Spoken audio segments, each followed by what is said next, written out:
If you've ever been told that waking up 5 times a night is just normal at your age, this episode is for you. Ugh, I hate hearing that, and I've heard it way too often. And today's guest is here to say, yes, normal, maybe, but something you just need to accept. Absolutely not. We're joined by Stefan Underwood, Senior VP of Methodology at Exos, a human performance company that's worked with everyone from elite athletes to Fortune 100 executives to special ops teams. And in this conversation, we're not just talking about, get more rest. We're actually talking about why sleep might be the single biggest lever for your emotions, your muscles, and your brain health. All the stuff. Yeah. All the effort that I've been putting in the gym and learning how that's impacted by just 5 nights of bad sleep. Let's just say I'm refocused on better sleep more than ever now. I hear you. And I think what I love most about this conversation is that Stefan breaks it down into a really simple framework. It's your biology, your environment, and your distractors. Easy. Easy. This is part 1 of our conversation with Stefan. Let's dive into the so what of sleep.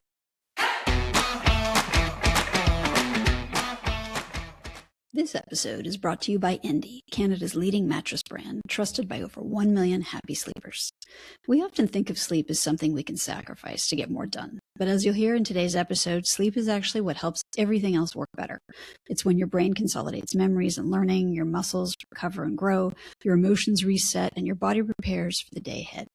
One of the simplest ways to support better sleep is by creating the right sleep environment. Endy mattresses are designed with breathable, cooling comfort foam and motion isolating layers to help minimize disruptions so you can get the quality sleep your body needs, because sleep isn't time off, it's time put in. Learn more at Endy.com and sign up for our Tip Insider paid subscription at This Is Perimenopause on Substack. If you do that and follow Endy on Instagram or Facebook, you'll be entered for a chance to win a free Endy bedroom makeover from now until August 24th. Terms and conditions apply.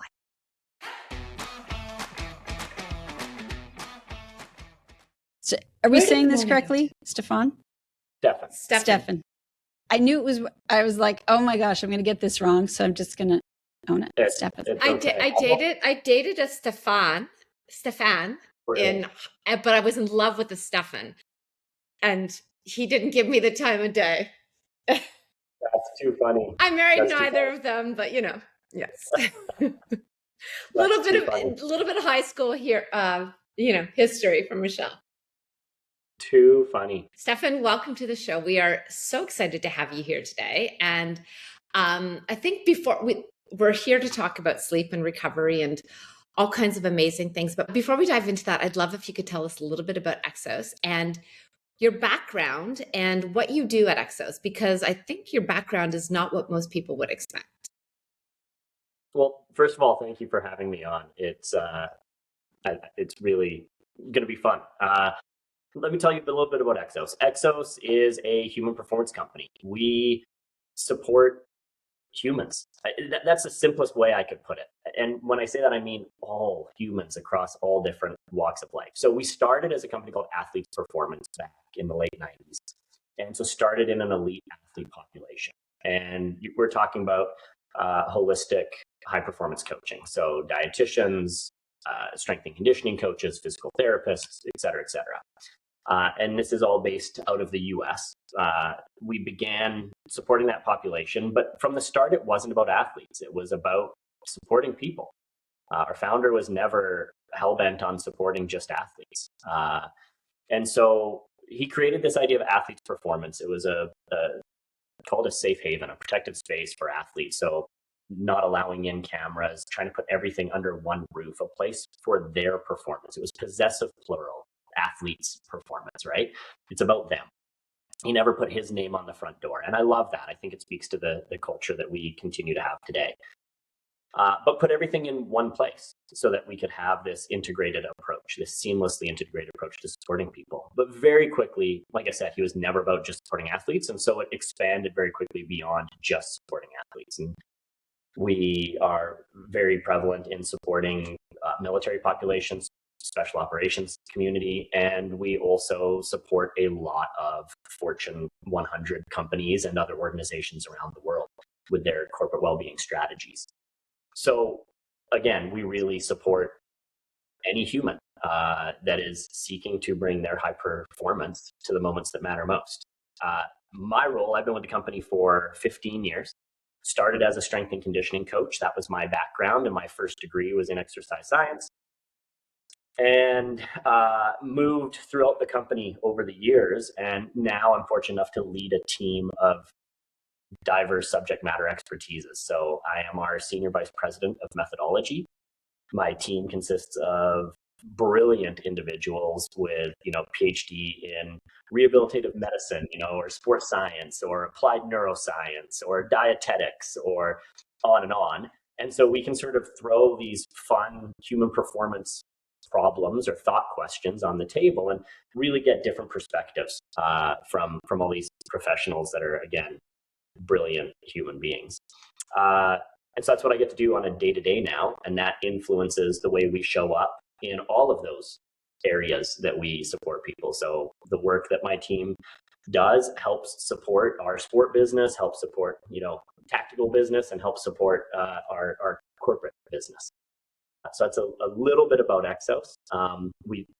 Like I said, we started as Athletes Performance, but we rebranded, I think it was 2014 to Exos, and have not looked back since.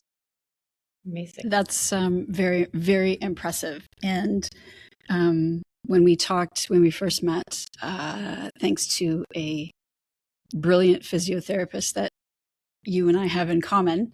Yes. Shout out to Tyson. We talked about sleep and how fundamental that is, regardless of who you are, where you are, and what you're doing. And we loved how you framed it, or how you talk about redefining the value proposition of sleep. Can you tell us what you mean by that, and why reframing our need for sleep is so important? Yeah, absolutely. So look, first to start off, I am a proud generalist. I am not a sleep expert. I am, like I said, I'm a proud generalist, but sleep is a big part of what we dive into, because it's one of the most significant systems that we have. I mean, it literally impacts every single cell and system in our body. There's not an example of something you're trying to do well that I can't tie back to how sleep would help you do it better. So that's, as a starting point, I'd say that. But when I talk about redefining the value proposition, and especially where I'd love our conversation to go today, look, it's probably around the topic of sleep. If people aren't sleeping well, there's going to be potentially two camps listening, right? And no judgment, not right or wrong, but there's sort of two different places people might approach us from.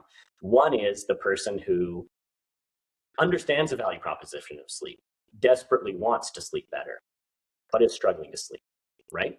And then the other is, hand up, Michelle. Hand up. The other group is perhaps the group that deep down they know it's good for them. It's like nobody is unaware that sleep is good for you. Like I have a slide when I present on sleep to corporations, to executives, that literally just has a quote, "Sleep is good for you," and is attributed to every mom in history. Like nobody is unaware that sleep is good, but for whatever reason, it's the first thing that they sacrifice when they need more time, right? You've got that person who is working hard through the day, has their career, comes home, has kids, like needs to prep for the next day, but also get kids' lunches ready for the next day, like on and on and on. The list never seems to end of responsibilities.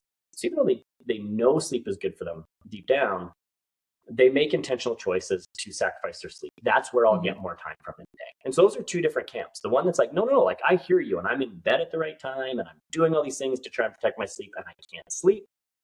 Versus, yeah, I sort of hear you, but I'm sacrificing my sleep as a choice. And those are two different angles. And the way I like to approach that conversation is there's a so what and a now what. We need to provide the so what of sleep. And really, that's where I talk about reframe the value proposition. If you are the person listening who is making those choices that cuts into sleep, I hear you. Like I totally feel that, of the responsibilities that you have. But I want to tell you a little bit more about sleep to maybe make you rethink those decisions, or, reframe the equation as you balance out priorities of things. That's reframing the value proposition, helping people learn more about what sleep does for us in a way that's meaningful to them, where they go, maybe I don't want to sacrifice that. Maybe that's important for me to understand. And then we get more people in the camp that say, okay, now I am trying to sleep. Now give me the now what? Because I'm here, I'm committed, I'm in my bed. Help me get better sleep, right? And again, I'm not a sleep expert. And if we're talking clinical sleep dysfunction, I would refer to other people. But there are things we can all do as general human beings to try and protect our sleep a little bit.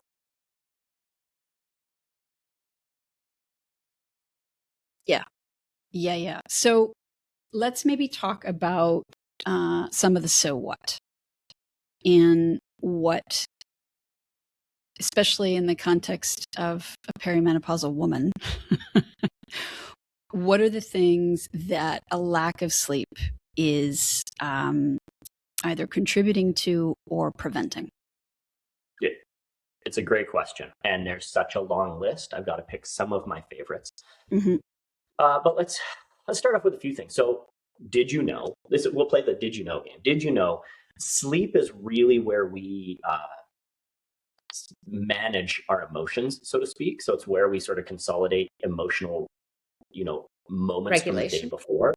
Right. Yeah, exactly. Regulate ourselves to be able to show up the next day ready, fresh, back at it. And so that specifically happens in our REM sleep when we're dreaming, right? But what we know is if you are lacking sleep, and specifically REM sleep, that is robbing you of one opportunity to sort of consolidate those emotions from the day before. So you show up the next day already a little bit more emotionally charged.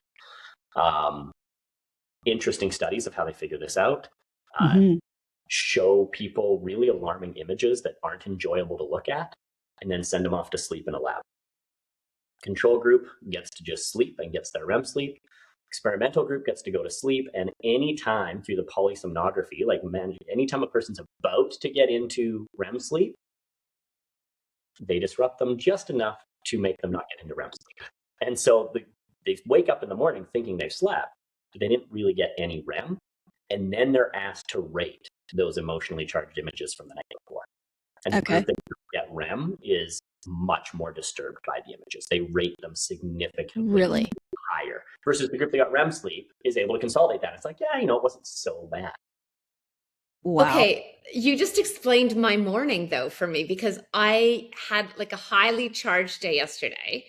I did not sleep well last night. And this morning I just got on, we got on this call, I'm like, Mikkel, I feel so anxious. I feel so I feel sick to my stomach. I just can't calm myself down. I can't and I did not sleep last night. Oh my goodness. Okay. So this is normal. This is okay. Well, it's not even just that you didn't sleep. It's that you didn't get to the REM sleep. I did, which is fascinating. Yeah. So now let's take it a step further, right? We know that regulation is blunted when we don't sleep. This is a human thing, by the way. Let alone perimenopausal women, as you said, framing it up as a population. All kids, right? All humans. Let's go to kids for a moment. You send your kids away to a sleepover. They don't get sleep.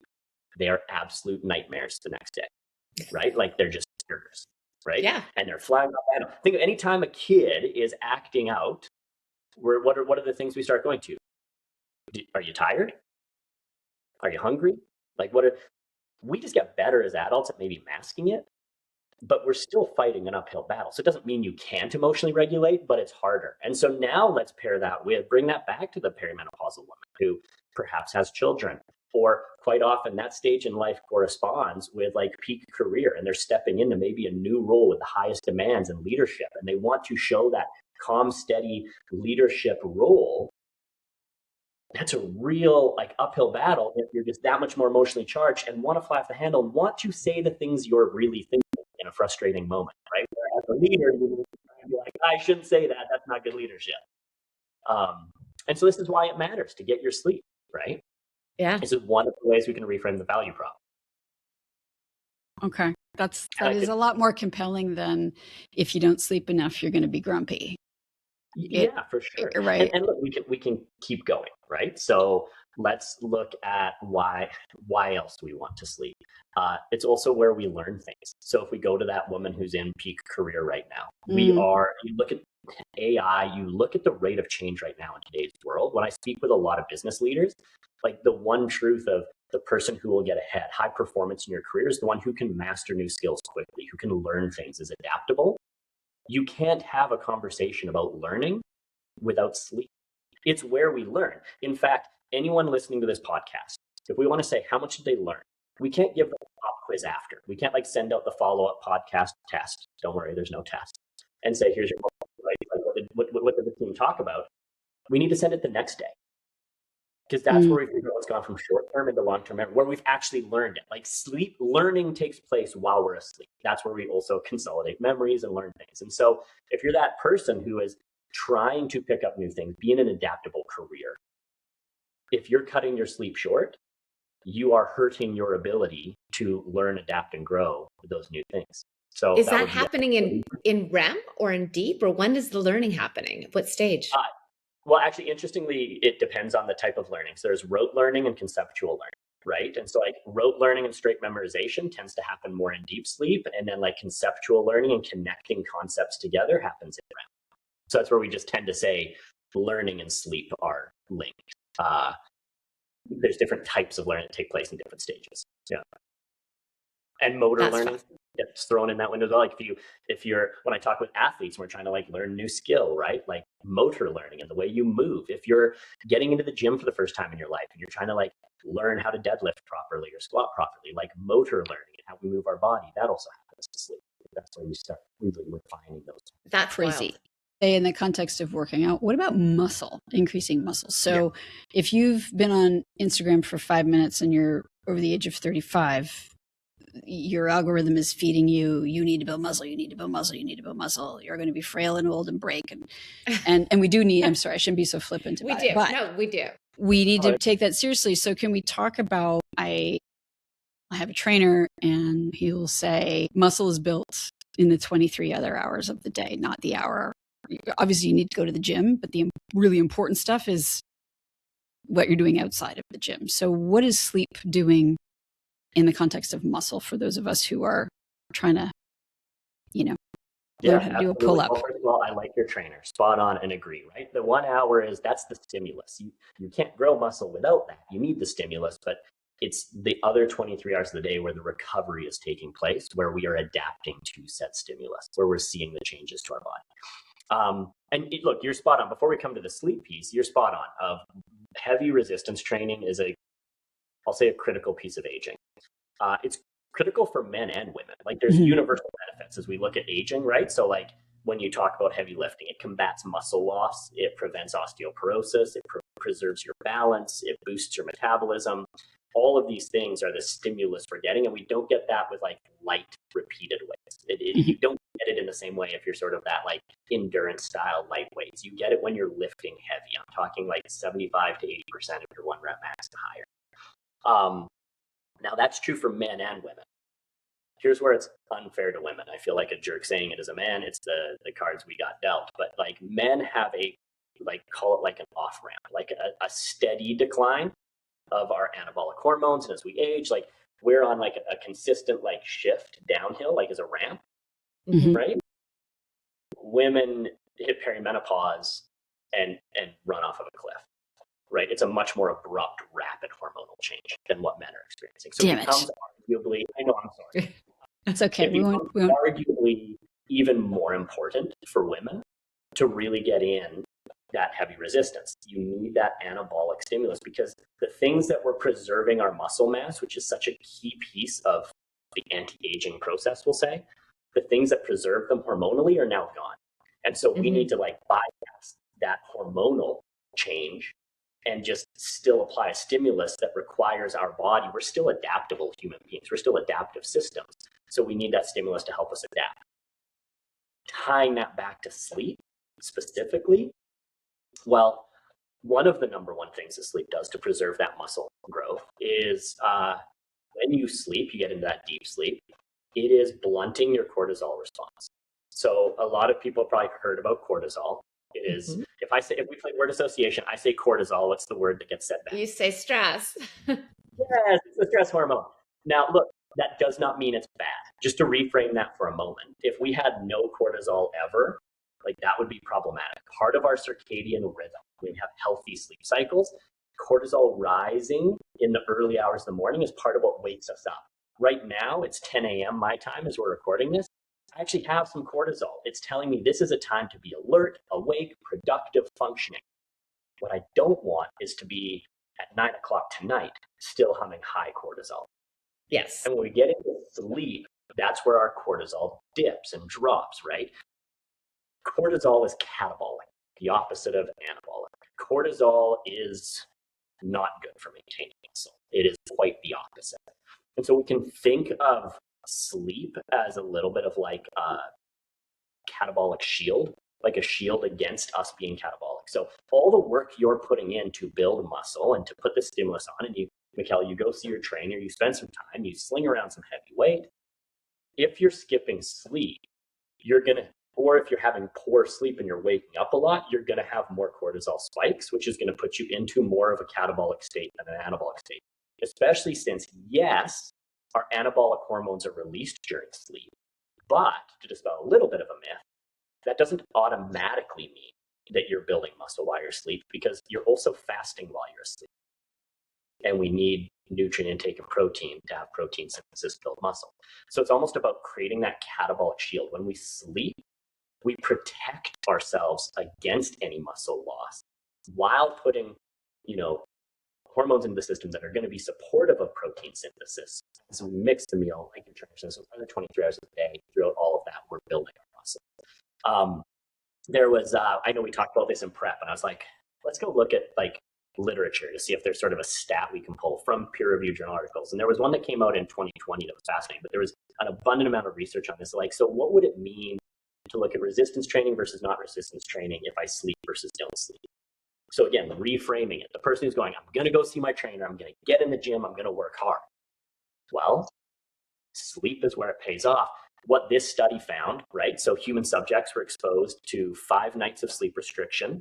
Sleep restriction was defined as 4 hours a night. And then the other half, and then the other half were exposed to like a full night's sleep, 8 hours in bed. That was the control group, right? And what they found was restricting sleep to 4 hours per night. And then they're doing high intensity resistance training. The group that was restricted to 4 hours of sleep per night in just 5 nights of doing that reduced their protein synthesis approximately 18 to 19%. Took almost a fifth of their protein synthesis off. So it's not to say that you're not getting any protein synthesis, that you're not growing or building any muscle, but like you're putting in this effort in the gym, you might as well sleep that night to get all of the benefit from it. Because your trainer's right. It's not about the hour you're in the gym. It's the other 23 hours, including all that time you're asleep, that you are building new muscle and preventing any muscle wasting, which is the downhill slide into aging, right?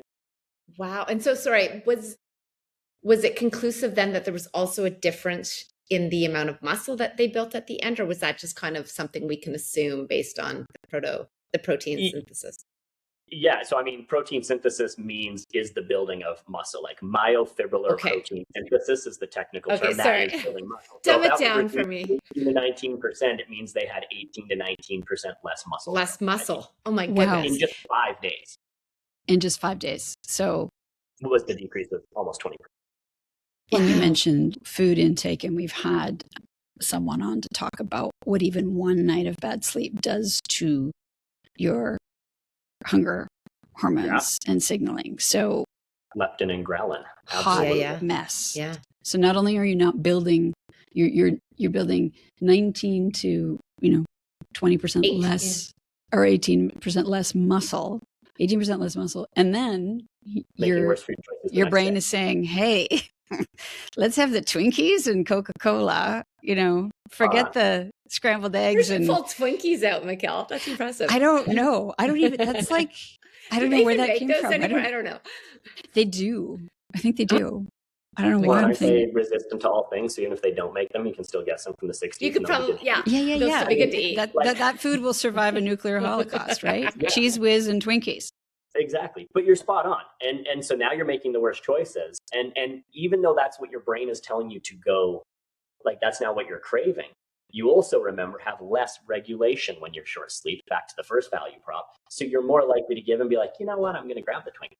Yeah. You don't have the regulation to say, I don't think it's the right choice for me. Yeah, And yeah. so I mean, all of these are ways of like reframing the value proposition. Like if we summarized all that, and look, there's so much more, but if we looked at this, I mean, then you get into the brain health with aging, right? Like in deep sleep, we have this thing called the glymphatic system.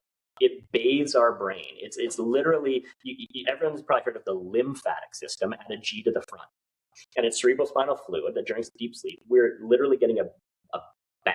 Like it's washing our brain, taking away metabolites, like waste products from our brain.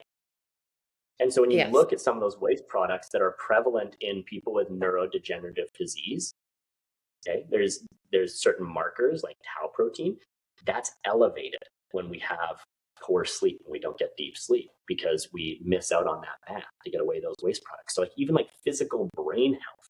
So when you start talking about everything from brain health, learning, brain fog, building muscle, emotional regulation to show up as the parent or employee or leader at work that you want to be, or leader in your community you want to be, like all of these things are just a few of the examples that are true for sleep. And so when I'm talking to a person that is saying, it's just that much more important though that I get this extra thing done, or I do this, I hear you. Like I understand the ever expanding to-do list, and I see it in my wife and the tax that she pays, and it's like, I've got to get in I've got to do this or I've got to do that. But to be able to say, at what cost? Could that thing be deprioritized and wait to tomorrow if I want to show up as the leader, the person, the mom, mother, the whatever, the community advocate, whatever is big in your life, like to show up as your best? Sleep is such a part of that. And that's why we wanted to have this conversation with you about the value proposition of sleep, because we know that women are socialized to be martyrs and to sacrifice themselves for the greater good of their family and everybody else. And it becomes very easy to not look after ourselves. And it's also hard it's hard to put ourselves first, A, to begin with. But then B, when it's just, okay, I know I need more sleep, but if you can reframe it as, and this has been really helpful for me, no, I want to be strong. I want to live a long, healthy life. I want to prevent disease. I want to do all of these things. And so I'm building muscle. And now that I know what sleep means to that goal, it's a lot easier for me to say, okay, no, I'm putting everything away in the form for the school trip and the whatever. This can all wait until tomorrow. But I'll be honest, I couldn't do that, or I don't know that I could do that before without having this kind of information. So thank you. Absolutely. And look, I'll be the first to say, I mean, as I talk with my wife, there is, just to be clear, there is a robust body of literature on household labor, and specifically like the quote unquote mom tax. It is evidenced, widely studied in sociology and psychology. I said my first degree is exercise science. My second degree was a master's degree in organizational psychology. And I love getting into that, like that side of the conversation as well. And I think it's really important to understand. I try my hardest to contribute around the household. I am a dad who is a very active dad and coaches the sports teams. And I contribute. I'll cook food and I will do dishes and I will do things. I was raised by a really strong woman that was like, you are going to know how to contribute. And so I think when I was younger, I used to think, my wife would say things like, I feel like I'm keeping the household running. And in my mind, I'd be like, I feel like that negates my contribution. So I started reading the research. There was this research paper that came out in maybe 5 years ago. It was first that started actually putting stages to it. So the paper was called The Cognitive Dimension of Household Labor. Okay. And what the paper put together was that there's sort of these 4 sequential steps to that have cognitive demand. And there's anticipating a need. There's identifying options. There's deciding on a course of action, and there's monitoring the outcome. So anticipating a need, realizing that a kid is going to outgrow their winter coat soon. They need to get a new coat, right? Identifying options, researching brands, sizes, sales, deciding on, course of action, which one are we going to buy, and then monitoring the outcome, ensuring that it fits, it's washed, it's worn, it's not lost, all of that. And I remember reading that and thinking, this was for a paper when I was in my master's, and I remember thinking through that, and I was like, that's really fair. I think I do really good at helping with identifying and deciding. My wife will bring something up and I'm like, yeah, absolutely. And I will help research things and we'll identify and we'll decide. I'm like, I think I lack at the anticipating or the monitoring. Like, I wouldn't know my kid was going to outgrow their coat until they were like, Dad, my coat doesn't fit. And I went, ooh, better go buy one this weekend. And then I read the conclusion. And in the right as I'm thinking, like, well, I got like 50% right. Like I got stages 2 and 3, but not 1 and 4. Literally, as I'm reading like the takeaway, the conclusion, it says the author found that while parents sometimes share the decision-making step, which feels like having a say or power, mothers disproportionately shoulder the anticipating and monitoring stages 1 and 4. And I was like, and I went to my wife, like I was writing this paper for school, and like, I appreciate you. Thank you. So it is a very real research thing. We're going to put this in a special section on our new Substack. Please share. With your, but it's true. Mikkel and I have this conversation many times where, yes, it's great that our husbands are going grocery shopping. That's awesome. But they don't know that the mayonnaise in the fridge is almost empty, and Wyatt won't eat. And I don't even know that Wyatt likes mayonnaise, but Wyatt won't eat his sandwiches if there's not mayonnaise on it. Like, there's so much going on behind the scenes that I'm grateful that you go to the grocery store. Thank you. But there's a lot that got to that list that you can now breeze through 30 minutes and, Anyway, yeah. I agree. Thank you for recognizing our invisible labor. Thank you. And look, all I can do is try, but I can't claim to have gotten any better at it. I'm still so bad at the anticipating spot. For whatever reason, in the workplace, I do great. But again, like, I'm a very active father. But again, I'll notice that my kid's coat doesn't fit when my kid's wearing a coat where the sleeves come down to here. And I go, yeah. And you're like, oh.